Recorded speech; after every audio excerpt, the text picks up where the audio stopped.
bersyukur Tuhan karena penyertaan-Mu nyata dalam setiap kehidupan kami Bapa.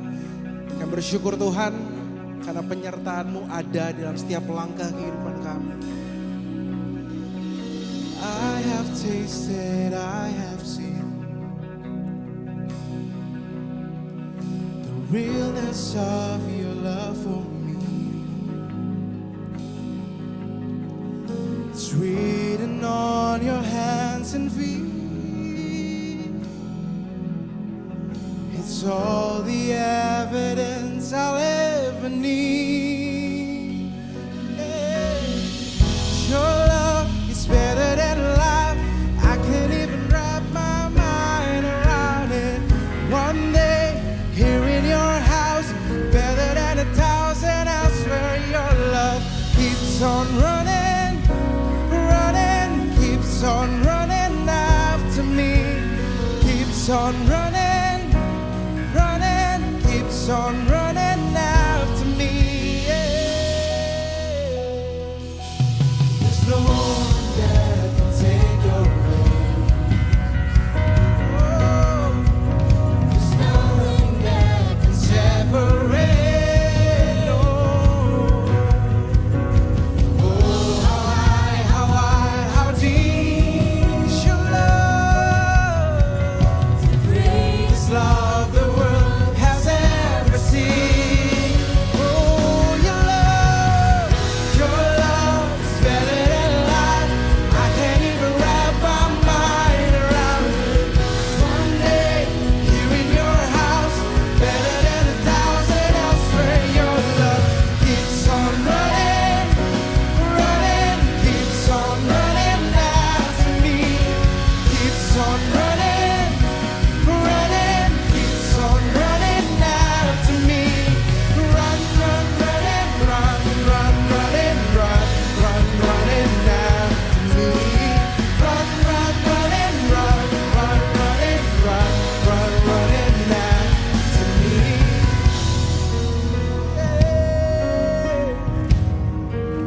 Oh, your love, goodness. Surely your goodness and mercy will follow me. Surely your goodness and mercy will follow me. Every time I turn around, surely your goodness and mercy will follow me. Every time I turn around, surely your goodness and mercy will follow me. Every time I turn around, surely your goodness and mercy will follow me. Every time I turn around, surely your goodness and mercy will follow me. Your love is better than life. I can't even wrap my mind around it. Someday, here in your house, better than 1,000 elsewhere. Your love keeps on running, running, keeps on running after me. Keeps on running, running, keeps on running after me.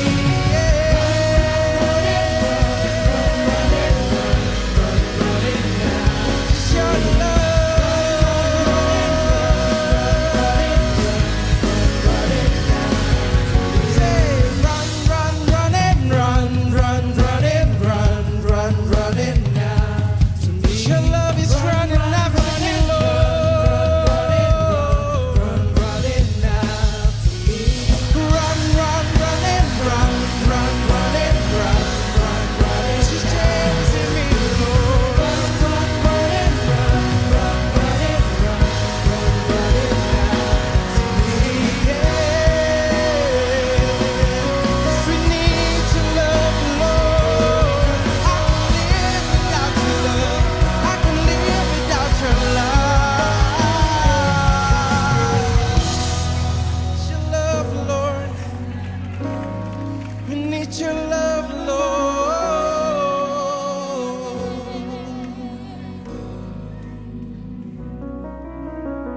Teman-teman, hari ini sama-sama kita bayangkan kebaikan Tuhan yang sudah terjadi dalam setiap kehidupan kalian. Ini bayangkan dan bersyukur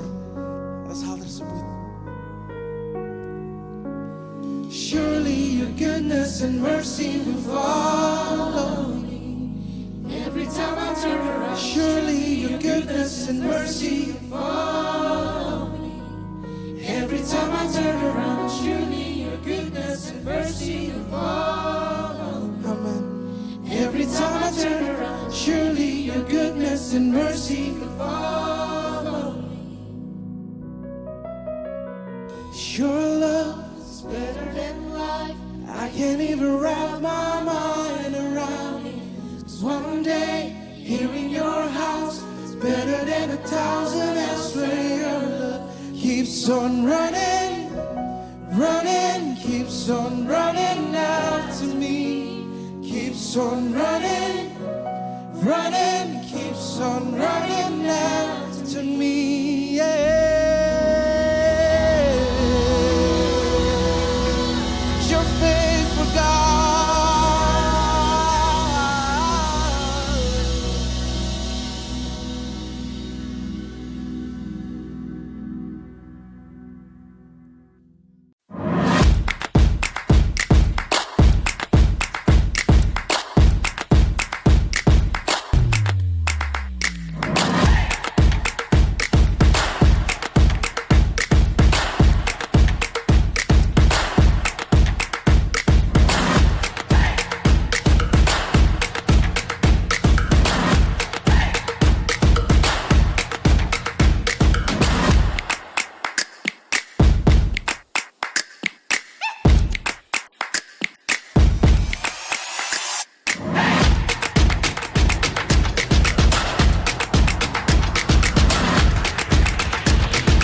Pelajar dan mahasiswa, Merry Christmas 2025. Setiap tahun kita merayakan Natal, betul? Kenapa kita merayakan Natal dan kenapa kita membutuhkan Natal? Mari kita berdoa meminta pengertian ilahi yang datangnya dari Roh Kudus untuk kita mengerti kenapa Kristus datang untuk kita semua. Mari kita berdoa.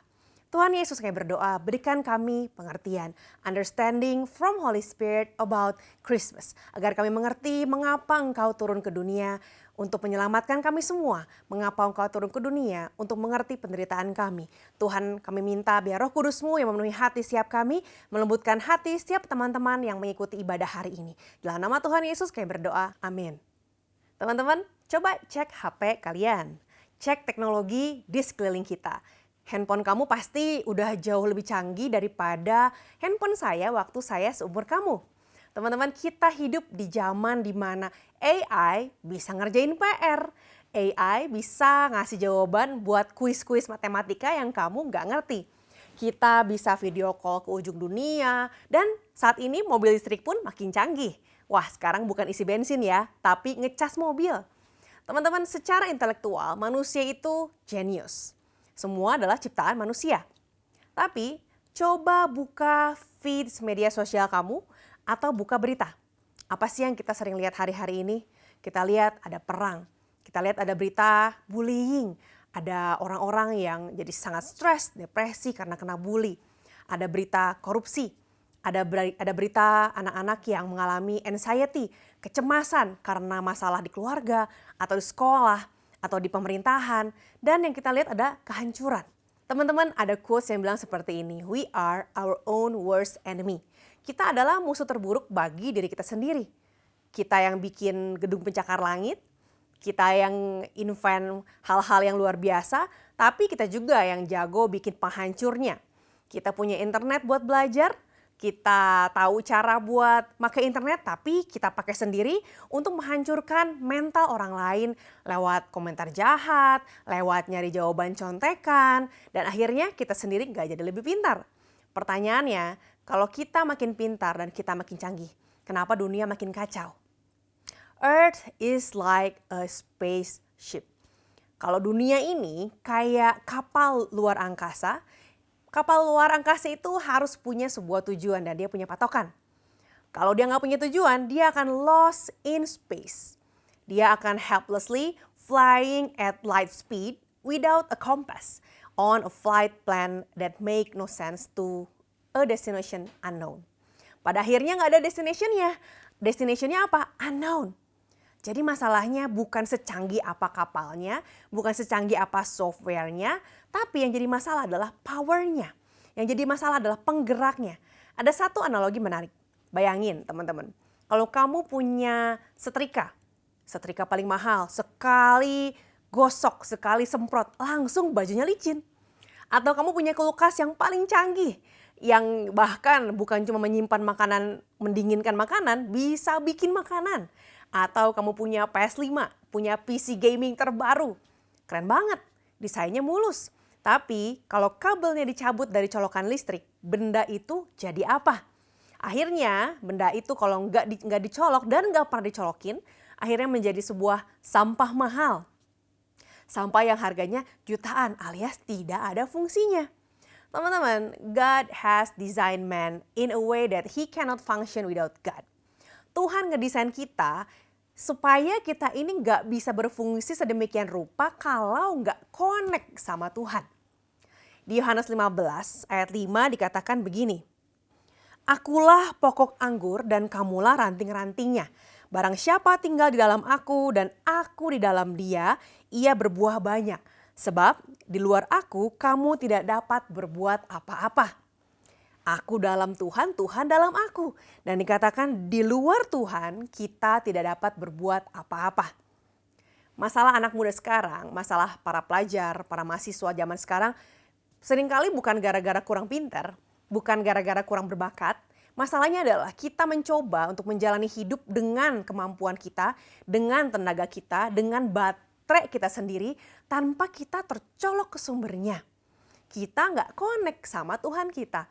Kalau baca Alkitab, aduh sibuk, aduh banyak ulangan, aduh mau ujian, aduh padat banget kegiatan organisasi, padat banget kerkel, nggak sempet saya baca Alkitab. Without we realize, sebetulnya firman Tuhanlah yang menjadi power kita. Kita mencoba menjadi Tuhan atas hidup kita sendiri. Kita mengatur moral sendiri, sehingga kompas moral kita bukan lagi bersumber pada firman Tuhan, tapi bersumber pada kata orang, menurut saya, kata medsos, kata konten, kata akun ini, akun itu. Dan akhirnya sistem failure, gak cocok, gak connect. Kita merasa kosong, kita merasa bingung, dan kita merasa rusak. Kita lost in space. Berarti solusinya, kalau kita mencoba dengan kemampuan kita dan kita nggak bisa, solusinya tidak dapat datang dari manusia itu sendiri. The solution to the earth's problem cannot come from earth. Kalau dunia bermasalah, maka kita nggak bisa mencari jawaban masalah dari masalah itu. We need Christmas because we cannot help ourselves. We need God who come to the earth. Tuhan bukan dari dunia, tapi dia datang ke dunia memberi jawaban. Firman Tuhan memberi kita jawabannya. Mungkin ada dari kalian yang mikir, males baca Alkitab. Isinya aturan-aturan doang. Atau cerita orang-orang suci yang gak relate sama gua. Tunggu dulu, justru Alkitab itu kredibel banget karena jujur banget soal kegagalan manusia. Coba kita lihat tokoh-tokohnya. Ada cerita tentang Daud. Dia selingkuh, dia ngebunuh. Ada cerita tentang Simpson. Dia jatuh, dia harusnya jadi orang terkuat yang gak bisa kena luka sama sekali. Tapi dia jatuh gara-gara apa? Karena nafsu. Karena suka sama seorang perempuan yang perempuan itu membuat dia jatuh dalam dosa. Alkitab enggak nutup-nutupin kebenaran. Alkitab enggak nutup-nutupin aib mereka. Dosa mereka dipampang jelas tertulis di Alkitab. Kamu enggak pernah baca? Baca dulu supaya kamu lihat bahwa wow, so many sins. Begitu banyak anak-anak Tuhan yang ada di Alkitab yang berbuat hal-hal yang salah. So kenapa Tuhan tidak menutupi aib mereka? Karena Alkitab bukan buku tentang betapa hebatnya manusia.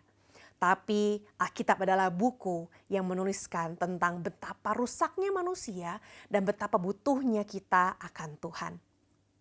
Without God, the Bible is a story about our history, revealing what is wrong with man.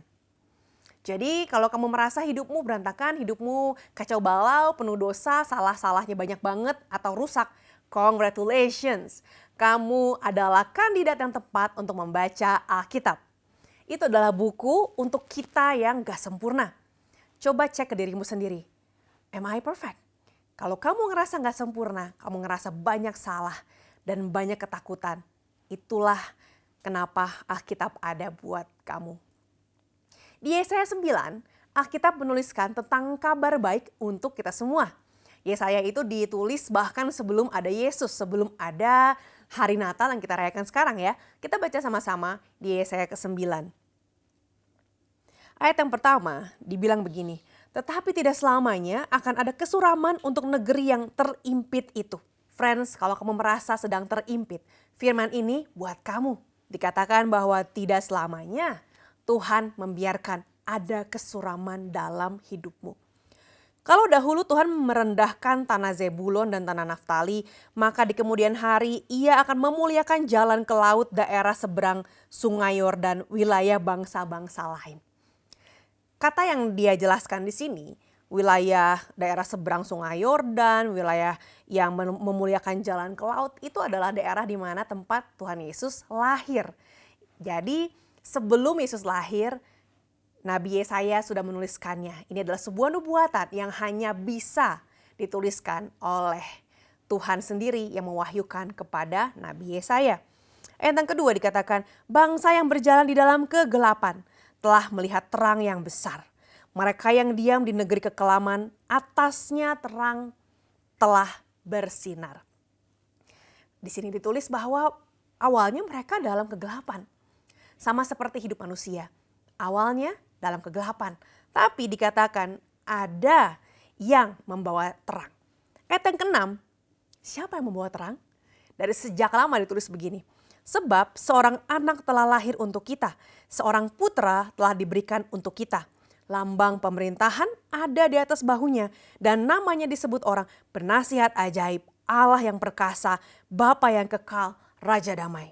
Ayat ke-7, besar kekuasaannya dan damai sejahtera tidak akan berkesudahan di atas tahta Daud dan di dalam kerajaannya. Karena ia mendasarkan dan mengokohkannya dengan keadilan dan kebenaran dari sekarang sampai selama-lamanya. Kadang kita menolak Tuhan bukan karena Tuhan kurang hebat, bukan karena kita nggak percaya sama Tuhan.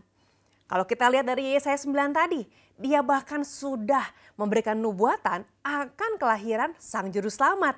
Dibilang akan lahir Raja Damai, akan lahir penasihat ajaib. Siapakah dia? Tuhan kita, Yesus Kristus. Jadi kenapa ya kadang-kadang kita menolak buat percaya Tuhan. Kita mikir emang Tuhan ada buat gua? Emang Tuhan percaya? Emang Tuhan bakal bantuin gua? Kita kurang percaya karena kita kecewa. Kecewa sama siapa? Kecewa pada sesama manusia. Kita melihat ada manusia yang mencoba memberikan jalan keluar, tapi gagal. Ada kadang-kadang kita berusaha buat melakukan apa yang menurut kita benar, tapi gagal. Teman-teman, manusia itu nggak jago kalau disuruh jadi Tuhan. Makanya ada kali kita berusaha mencari jalan keluar dan kita malah membuat masalah bertambah. Ketika manusia mencoba mengatur dunia tanpa Tuhan, hasilnya kekacauan. Lalu karena kita malu gara-gara kekacauan yang kita buat, kita bilang, kalau Tuhan ada, Tuhan gak akan bikin jadi kayak begini dong. Kalau kita salah, kita telat belajar, kita salah belajar, kita gak mendengarkan dosen kita, guru kita gak membuat research dengan baik, kita akhirnya gak bisa ujian. Padahal kita sendiri membuat kekacauannya dan kita bilang kalau Tuhan ada, Tuhan gak akan membuat aku menjadi seperti ini. Teman-teman, padahal kita lah yang bikin dunia kita jadi begini. So jangan sampai kita jadi orang yang dishonest, yang tahu bahwa kita yang salah, tapi kita nyalahin Tuhan. Kita ngaku kita tahu, kita pinter, kita ngerti lah begini begitu, tapi sebenarnya kita hidup tanpa arah. Dalam hati terdalam kita tahu bahwa kita sedang kehilangan arah, lost in space.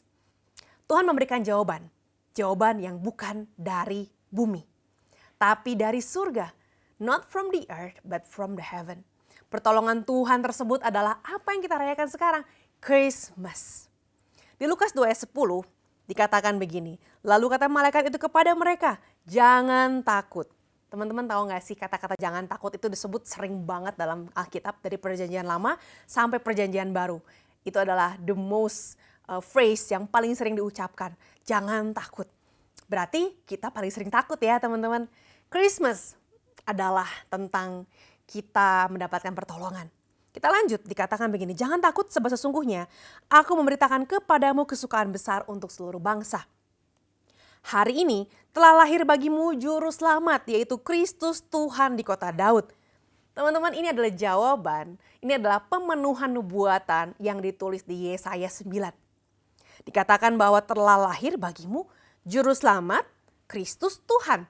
Ada 3 gelar. Pertama gelarnya juru selamat. Juru selamat artinya Savior yang menyelamatkan.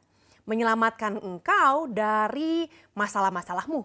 Menyelamatkan engkau dari dirimu sendiri. Menyelamatkan engkau dari kehidupanmu yang bisa jadi lead you to something bad. Juru selamat. Yang kedua dibilang Kristus. Christ. Christ itu artinya king, anointed king. Raja yang sudah diurapi. Kalau raja itu identik dengan yang namanya pemerintahan, government.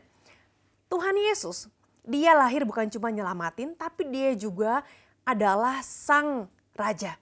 Raja artinya memerintah. Izinkan dia memerintah atas hidupmu. Izinkan dia memerintah atas kampusmu, atas sekolahmu, atas keluargamu. He is the anointed king. Dan terakhir dibilang dia Tuhan. Dia sang pencipta. Dia power above all powers. Teman-teman, so talk about Christmas. Kalau kita menerima Natal, kalau kita merayakan Natal, kita bilang Merry Christmas. Kalau di ibadah kita akan bilang, ya lihat ke kiri kanannya bilang Merry Christmas. Waktu kita mengatakan Merry Christmas. Menerima Natal artinya menerima Yesus. Dan menerima Yesus, merayakan Natal, itu bukan cuma soal celebration. Bukan cuma soal kado, bukan soal pohon Natal. Menerima Yesus artinya kita dalam hati, kita admit, kita mengakui bahwa 1, I cannot save myself. 2, I need Savior. Yang ketiga, I have to submit my life to God. Kita nggak bisa nyelamatin diri sendiri. Dan karena itu kita butuh sang penyelamat. Dan waktu kita diselamatkan, kita harus memberikan diri kita pada Tuhan. Christmas is about grace entering disgrace. Hidup kita udah banyak kesalahan, udah banyak dosa. Tapi sang anugerah mau datang ke tengah-tengah dunia kita yang penuh dengan disgracefulness. Christmas is heaven entering earth again. Yang tadi dunia ini udah penuh kekacauan. Tapi waktu kita mengatakan Tuhan Yesus jadilah Tuhanku. Aku percaya engkau lahir. Aku percaya engkau juru selamat. Kita mengundang ada surga di dalam hidup kita. Teman-teman pelajar dan mahasiswa. Masa mudamu adalah masa di mana kamu mencari jati dirimu. Jati dirimu mau kamu taruh di dalam tangan siapa? Kalian punya 2 pilihan hari ini. Yang pertama, tetap mencoba jadi Tuhan atas dirimu sendiri. Mengambil keputusan atas pemikiranmu sendiri. Mengandalkan kepintaranmu sendiri. Walaupun kamu akhirnya sadar bahwa jiwamu, perasaanmu kosong. Kayak HP yang lagi lowbat. Atau kamu akui bahwa kamu butuh charger. Kamu butuh connect sama Tuhan. Akui bahwa kamu butuh Tuhan. You need a Savior. You need God. You cannot save yourself. Jangan jadi generasi yang canggih di luar, tapi rapuh di dalam. Dalam konten kamu selalu kelihatan bagus. Padahal setelah kontennya beres, di balik konten itu ada banyak kerapuhan, ada banyak air mata, ada banyak stressfulness yang kita alamin. Mari kita kembali ke sumber kehidupan. Plug in back to God and understand what is Christmas. Christmas is the creator pursues his created. Kamu pikir kamu kejar Tuhan? No, actually God is pursuing you. Tuhan mengejar kamu. Christmas is a man being pursued by God. Natal adalah tentang kamu yang dikejar oleh Tuhan. Waktu hatimu bilang bahwa Tuhan, aku mau cari Tuhan. 1 langkah kamu mengatakan aku mau berjalan menuju Tuhan. Tuhan mengajarmu 1000 langkah lebih banyak. Christmas means we can overcome all of our problems because we got help from another place. Kita dapat pertolongan dari tempat tinggi, dari tempat lain. Betapa bersyukurnya kita. Christmas means that we are not alone. we have Christ, we have Holy Spirit. That's Christmas. That's why we need Christmas. Because we cannot save ourselves. Teman-teman, if you realize that you cannot save yourself, pelajar mahasiswa, let's come to Christ.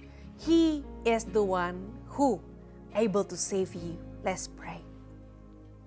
Tuhan Yesus, kami bersyukur karena kami punya juru selamat. Karena lewat Natal kami mendapatkan harapan yang baru bahwa Engkau adalah penyelamat kami. Hari ini Tuhan, kami mau menyerahkan hidup kami ke dalam tangan-Mu yang kuat, ke dalam tangan-Mu yang mampu menyelamatkan kami. Kami minta Roh Kudus, Engkau yang memimpin kami, Engkau yang memberikan kami terang dalam jalan-jalan kami. Berikan kami pintu yang terbuka, berikan kami pintu yang tertutup. Pintu yang berbahaya tutuplah Tuhan. Pintu yang memang buat kami bukalah, dan setiap obstacles yang menghalangi kami minta agar tangan-Mu Tuhan yang gagah perkasa membukanya di dalam nama Tuhan Yesus. Apa yang menjadi hak kami akan kami terima. Apa yang menjadi keselamatan bagi kami terima. Dan setiap para pelajar Tuhan, para mahasiswa yang merindukan untuk punya hidup yang baru bersama dengan Tuhan, dimanapun mereka berada, izinkan mereka mengalami kehangatan kasih Natal. Izinkan mereka mengalami kebaikan Tuhan Yesus bagi mereka. Terima kasih Tuhan, kami serahkan hidup kami ke dalam tangan Allah, Juru Selamat kami yang Maha Kuasa, mampu untuk menyelamatkan dan mampu memberikan jalan keluar untuk segala permasalahan kami di dalam nama Tuhan Yesus. Dan saat ini jemaat Allah, mari kita akhiri ibadah Natal ini dengan penuh rasa syukur karena kita punya pengharapan lewat Natal. Angkatlah tanganmu, mari kita berdoa. Tuhan Yesus, kami berdoa, biar Natal ini menjadi Natal yang berbeda. Natal yang sungguh-sungguh memberikan makna bahwa Tuhan Allah datang ke dunia, memberikan jalan keluar. Our problem solving is not from the earth, but come from the Lord Most High. Hari jemaat Allah, terimalah jalan keluar daripada Tuhan sendiri. Jalan keluar yang datang daripada Tuhan dari atas, bukan dari dirimu, bukan dari manusia lain, tapi dari Tuhan Allah. Ada kedamaian dalam keluargamu, ada kedamaian dalam dirimu, ada keberhasilan dalam pendidikanmu, dalam perekonomianmu, dalam keluargamu. Biar Tuhan Yesus yang menyertai dan memberikan damai sejahtera. Dalam nama Tuhan Yesus, semua yang menerima berkat Allah, menerima damai Natal, sama-sama kita katakan amin. Teman-teman pelajar dan mahasiswa, kalau kamu perlu untuk didoakan atau perlu konseling, kamu bisa scan QR Code di bawah ini. Ada pendoa yang siap untuk mendoakan kalian. So, Merry Christmas, God bless you.